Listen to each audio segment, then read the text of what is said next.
नमः श्रीवर्धमानाय निर्धूतकलिलात्मने शालोकानां त्रिलोकानां यद्विद्यादर्पणायते। रत्नकंड श्रावकाचार परम मंगल ग्रंथ है। आचार्य समंत भट्ट स्वामी द्वारा यह दूसरी तीसरी शताब्दी में लिखा गया है। इसमें 150 श्लोक हैं, संस्कृत भाषा में हैं। रत्नत्रय का वर्णन है।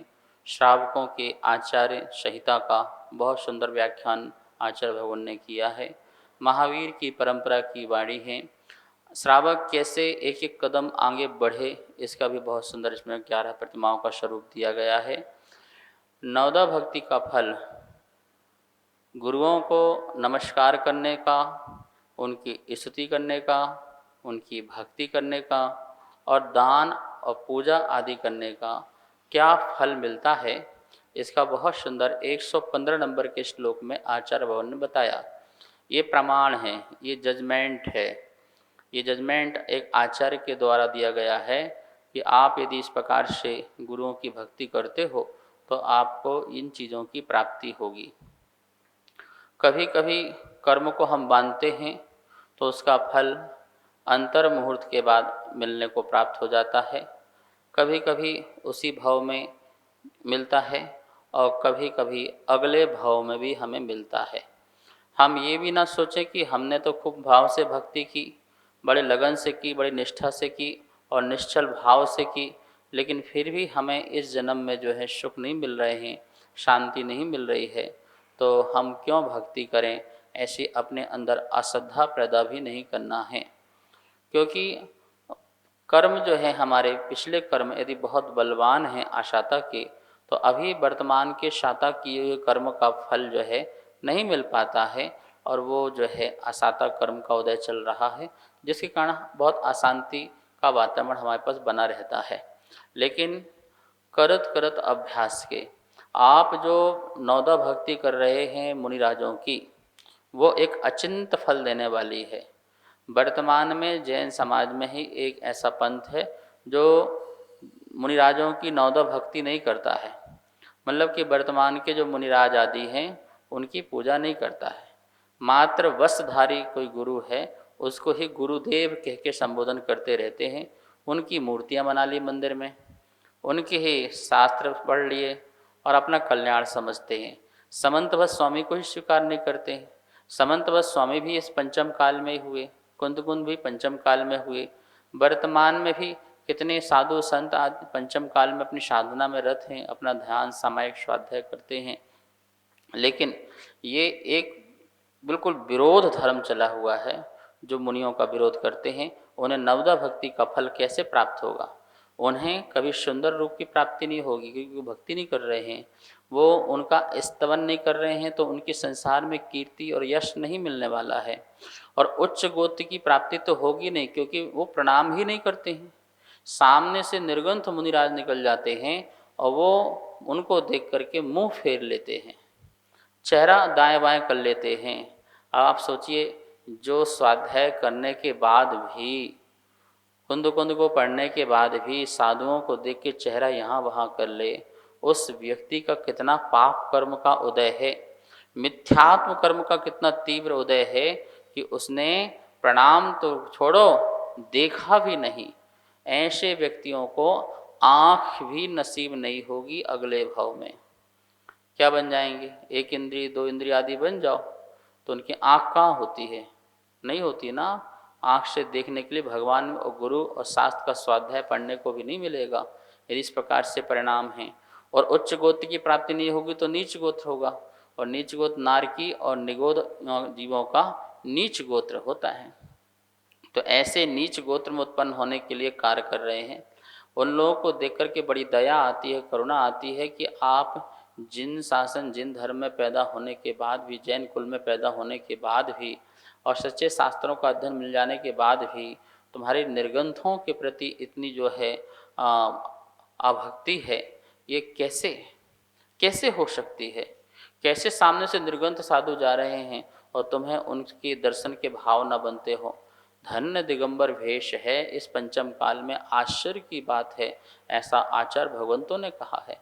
शास्त्र पढ़िए कि ऐसा जिन स्वरूप अरहंत का स्वरूप चलते फिरते सिद्धों का स्वरूप जो है मिल रहा है, केश लॉन्च करते हैं, पद विहार करते हैं, एक समय आहार ग्रहण करते हैं, सर्दी गर्मी सहन करते हैं, प्रतीक्षालाओं में रुकते हैं, धर्मशालाओं में रुकते हैं, मंदिरों में रुकते हैं, समाज के उपकार भी करते हैं, उपदेश के माध्यम से, स्वाध्याय के माध्यम से, विधानों के माध्यम से, प्राण प्रतिष्ठाओं के माध्यम से, शिविरों के माध्यम से, बच्चों को संस्कार देने के माध्यम से। वर्तमान में यदि जैन समाज के घर में रसोई शुद्ध है तो उसका कारण जैन साधु हैं, क्योंकि वो आते हैं और आहार ग्रहण करते हैं तुम्हारे यहाँ, चारित्र तुम्हारा शुद्ध है, वो व्रत नियम सब देते हैं, तीर्थ यात्राओं के लिए प्रेरित करते हैं। ये तो तीर्थ यात्रा भी ना करें, वो तो तीर्थ यात्रा को प्रेरित करते हैं कि जाओ। तो आप सोचिए, उनको प्रणाम नहीं करते हैं तो उच्च गोत्र का कैसे बंध होगा? क्योंकि यहाँ लिखा है उच्चैर गोत्रम प्रणते, प्रणाम करने से तपो निधिसु, जो तपो निधि हैं, मुनिराज तो तपोनिधि है ही। आप तपोनिधि कहला सकते हैं क्या? आप तपोमूर्ति कहलाएंगे? क्यों कहलाएंगे तपोमूर्ति? आप तपस्या कहाँ कर सकते हैं? आप वस्त्र उतार सकते हैं? आप कपड़े उतार सकते हैं? क्या आप घर परिवार छोड़ सकते हैं? क्या आप भूख प्यास को सहन कर सकते हैं? क्या इतनी ठंडी इतनी गर्मी होती है, क्या उस बाधाओं को सहन कर सकते हैं? उपसर्गों को परिसहों को सहन कर सकते हैं? नहीं कर सकते हैं। ये तुम्हारे दिगंबर साधु हैं, मुट्ठी भर अनाज खाते हैं और दरिया भर तुमको लुटाते हैं, परोपकार करते हैं, तुम्हारे लिए सतमार्ग में लगाने के लिए पुरुषार्थ करते हैं। यदि उनकी प्रेरणा से कुछ चीज़ संसार में बन रही है तो वो समाज के लिए बन रही, ना के लिए उनके लिए बन रही है। आचार्य नेमिचंद स्वामी ने प्रेरणा दी तो गोमटेश बाहुबली भगवान की प्रतिमा बन के तैयार हुई है, और आज वो इतिहास में देखिए कितना बड़ा स्थान रखता है सम्मान का। और आज वर्तमान में भी बड़े बड़े आचार्यों मुनियों के निमित्त से यदि कोई चीज़ बन रही है संसार में जैन समाज की, तो वो समाज की ही है। उनका कोई पर्सनल अकाउंट नहीं होता है, कोई खाता नहीं होता है, कोई बैंक बैलेंस नहीं होता है, वो तो पिछी और कमंडल उनके हाथ में होता है। यहाँ काम किए और आगे बढ़ जाते हैं और समाधि होके चले जाते हैं। कौन यहाँ लेके जाता है, ढोके जाता है? पर आप उल्टा प्रचार करके लोगों की श्रद्धाएं तोड़ते हैं, अपनी श्रद्धा तो तोड़ते ही तोड़ते हैं, दूसरों की श्रद्धा तोड़ने का कितना बड़ा पाप कर्म करते हैं। कभी भी इतना जघन्य अपराध कभी मत करना कि आप तो डूबे ही और दूसरों को भी डुबाने में कारण बने। आप ऐसी नाव बन रहे हैं पत्थर की जो स्वयं पानी में उतरेगी तो डूबेगी डूबेगी, और जिसको चढ़ा रहे हो उसको भी डुबा के ले साथ ले जाओगे। महानुभाव, यहाँ मैं बात कहना चाह रहा हूँ प्रणते, प्रणाम करने से। अरे जब भक्ति से प्रणाम करोगे तो उच्च गोत्र बनेगा ना। और कुछ लोग ऐसे भी हैं जो मायाचारी से प्रणाम करते हैं, उनको नमस्कार करने का भाव नहीं बनता है, उनको हाथ जोड़ने का भाव नहीं बनता है, और वो जो हैं मायाचारी करके प्रणाम करते हैं, नमस्कार करते हैं, तो कहते हैं उनको भी उच्च गोत्र का बंध नहीं बनता है। कभी भी साधु संतों के लिए मायाचारी पूर्वक प्रणाम नहीं करना चाहिए, इससे नीच गोत्र का बंध बनता है। भक्ति से प्रणाम करोगे तो उच्च गोत्र का बंध बनता है, और उच्च गोत्र का मतलब होता है देवगति और मनुष्य गति। ये उच्च गोत्र कहलाते हैं, और मनुष्य गति देवगति को प्राप्त होंगे तो आपके जो है मोक्ष मार्ग के साधन भी प्राप्त होंगे और आप आगे भी बढ़ोगे। देवगति में रहोगे तो तीर्थंकरों की वाणी सुनने को मिलेगी, आकृतिम चैत्यालय आदि की वंदना भी मिलेगी, और नंदीश्वर दीप पंचमेरु आदि ऐसे तीर्थों का दर्शन करने का लाभ मिलेगा। जिनेन्द्र भगवान की अतुल्य भक्ति वहाँ प्रकट होगी, उसके प्रभाव से मनुष्य पर्याय में आकर के आप मुनि धर्म को स्वीकार करके मोक्ष को भी प्राप्त कर लेंगे। जो तपोनिधि हैं ऐसे साधु की आप प्रणाम करते हैं, नमस्कार करते हैं भक्ति से, तो उच्च गोत्र का बंध होता है। और उनके लिए आहार दान, औषध दान, अभय दान, ज्ञान दान आदि करते हैं भक्ति से, तो आपको संसार में जब तक आपका संसार रहेगा तब तक आपको सांसारिक सुखों की प्राप्ति के साथ साथ परंपरा से मोक्ष की प्राप्ति भी होगी। उनका उपासना करने से, गुरु की उपासना करने से, गुरु की उपासना करने से जगत में सम्मान मिलता है। उनकी भक्ति करने से सुंदर रूपम, सौंदर्यता की प्राप्ति होती है। स्तवनात् कीर्ति तपोधनसु, और उनका स्तवन करने से, आप मुनिराज का स्तवन कीजिए, उनका गुणगान कीजिए और दूसरों की श्रद्धाएं बढ़ाएंगे तो कह रहे हैं आपकी कीर्ति बढ़ेगी, आपका यश बढ़ेगा, जग में आपका नाम होगा।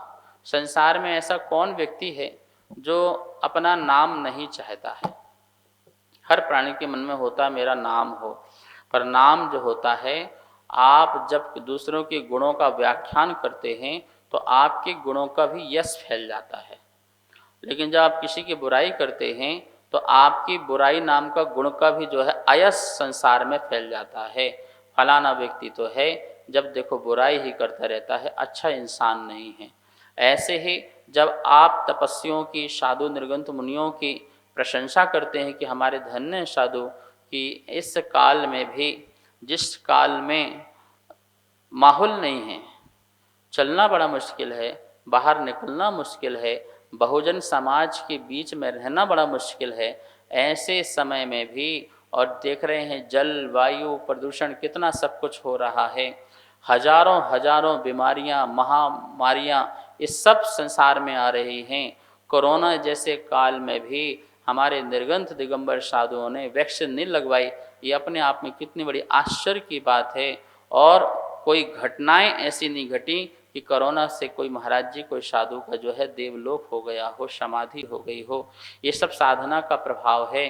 और ऐसे निर्गंथ साधुओं की आपके मुख से यदि गुणगान निकलता है तो समंत भट्ट स्वामी कहते हैं तुम्हारे संसार में इस लोक में भी तुमको यश मिलेगा और परलोक में भी।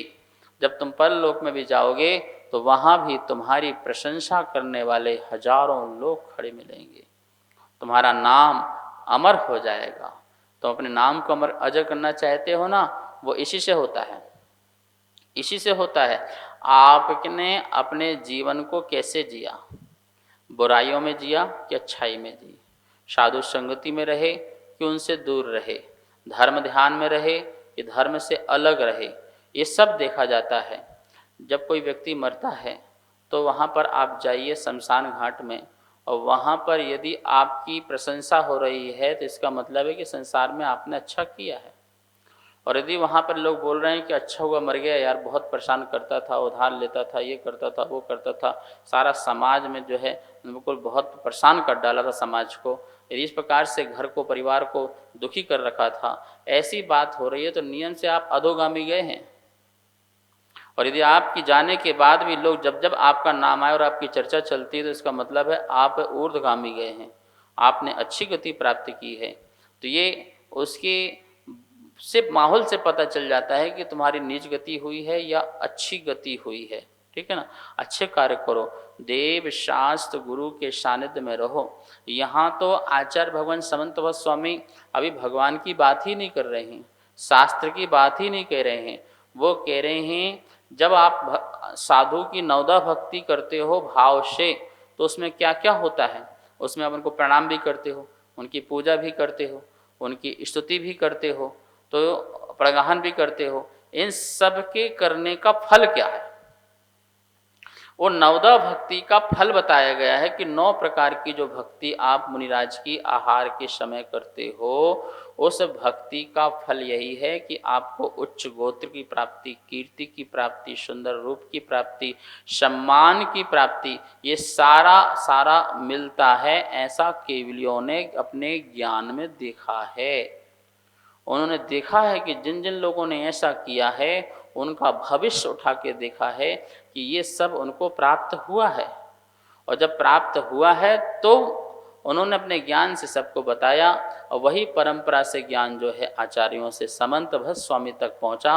और समंत भट्ट स्वामी ने भी बड़ी दया करके, बड़ी कृपा करके हमको भी वो ज्ञान दे दिया कि भैया ये महावीर स्वामी की वाणी है, ये तीर्थंकरों की वाणी है कि यदि आप मुनिराजों की भक्ति से नवदा भक्ति करते हैं तो नियम से आपको जगत में अच्छे फलों की प्राप्ति होगी। आगे यहाँ कहेंगे, आचार्य भगवान कि आप अल्प दान करो, जरूरी नहीं बड़ा दान करो, अपनी शक्ति के अनुसार छोटा सा दान करो, लेकिन छोटे दान में भी आपको महाफल की प्राप्ति होगी। पर वो अल्प दान भी आपका महान भावों को लिए होना चाहिए। ऐसा नहीं कि हम अपनी शक्ति के सामर्थ्य से कम दे रहे हैं, कोई दिक्कत नहीं, आप कम भी दो, लेकिन उसमें भी आपके भाव बहुत ही उज्जवल होना चाहिए, बड़े ही पवित्र और पावन होना चाहिए। जरूरी नहीं है कि हम बहुत बड़ा दान देंगे तो हमें महाफल की प्राप्ति होगी, इससे कुछ नहीं होता है। एक कोई किशमिश का एक दाना भी मुनिराज के हाथ में भक्ति भाव से रखता है, उसका भी महाफल की प्राप्ति है। और कोई पूरा चौका लगा के आहार दान दे तो उसका भी महाफल की प्राप्ति है। नहीं, हमने चौका लगाया तो हमें बड़ा मिलना चाहिए, हम तो इतनी सामर्थ्य से एक दाना दे पाए हैं, हमें कम मिलेगा, बिल्कुल नहीं, ऐसा कुछ भी नहीं है। जैन दर्शन तो कहता है कि जो व्यक्ति समर्थ एक दाना का भी नहीं है, एक समर्थ दाना देने का भी नहीं है, और बाहर खड़े होकर के मुनिराज के आहार देख करके मात्र अनुमोदना कर रहा है कि काश यदि मेरे समर्थ होता, पात्र होता, मेरे पास शक्ति होती और मैं इस योग्य होता तो मैं भी ऐसे ही मुनिराज के चौका लगा के प्रगान करके उनको आहार दान देता। इतने भाव मात्र से महान फल की प्राप्ति हो जाती है, देना तो बहुत दूर की बात हो गई। और देखा नहीं कि जो बाहुबली हैं, भरत चक्रवर्ती हैं, उनके इतिहास उठा के देखो कि त्रियंच की पर्याय में थे, सूकर की, बंदर आदि की ऐसे पर्यायों में थे, और वहाँ पर जंगल में मुनिराज का आहार हुआ था और उनको जाति स्मरण हुआ कि मैंने मनुष्य भाव धारण किया था लेकिन मैंने दान नहीं दिया था। काश आज मैं मनुष्य होता तो मैं भी ऐसे ही उनके कर पात्र में आहार दान दे रहा होता। इतने भाव मात्र बनाया, अनुमोदना की, दिया कुछ नहीं, क्योंकि उनके पास तो लेने देने कुछ वस्तु नहीं थी, कुछ भी नहीं, सिर्फ अनुमोदना की कि काश मैं भी मनुष्य भाव होता मेरा तो मैं मुनिराज को आज आहार दान देता। इतने भाव मात्र से वो आगे चल करके भरत चक्रवर्ती और बाहुबली और अन्नपुत्र भी हुए। कितना बड़ा प्रभाव है, और ऐसा शास्त्रों में लिखा है। आदिनाथ पुराण में पढ़िए, भारतीय ज्ञानपीठ से छपा हुआ है, और उसके वॉल्यूम पढ़िए, उसमें लिखा हुआ है कि कैसे अनुमोदना का कितना बड़ा फल है। तो कितना सरल धर्म है। आप शक्ति हो तो दो, नहीं हो तो आप भाव भी रखो, तो उस भाव दान से भी आपको महादान की प्राप्ति हो जाती है। पर मायाचारी पूर्वक नहीं, निश्चल भाव से, निष्कपट भाव से, निष्काम भाव से, निस्वार्थ भाव से ये आप करेंगे तो नियम से आपको महाफल की प्राप्ति होगी। आज समय हो चुका है, आगे और भी विषय लेंगे। आइए माँ जनवाणी की स्तुति करते हैं। जावाणी के ज्ञान से सूझे लोकालो, शोवाणी मस्तक धरूं सदा दे तो धो। हे जनवाणी भारती तोह जपो दिन रैन, जो तेरी शरणा धरे सो पावे सुख चैन। सबको बहुत बहुत मंगल आशीर्वाद।